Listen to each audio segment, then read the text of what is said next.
Itu para koruptor yang ngambil uang rakyat. Kalau kita pakai perasaan, kasihan tuh anak bini kalau mereka ditangkap, betul? Tapi kalau ini tidak ditegakkan, lalu sampai kapan hukum ini bisa tegak? Kapan wujud keadilan itu bisa diwujudkan?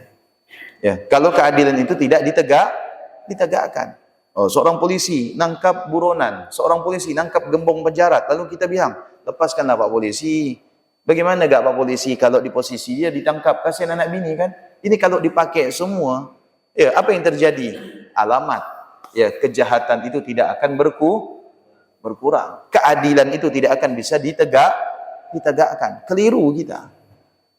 Ya, jelas keliru. Ya Allah saja maha. Apalagi pakai dalil Allah maha penyayang, Allah maha pengampun, Allah saja maha pemaaf.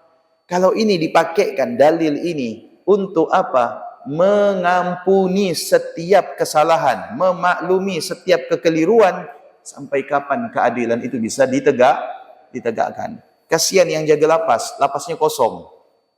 Betul tidak? Ya. Kasihan mereka yang ingin menegakkan hukum. Apa yang mau ditegakkan? Karena semua kesalahan itu diampuni. Ya, diputihkan dan lain sebagainya. Tidak demikian.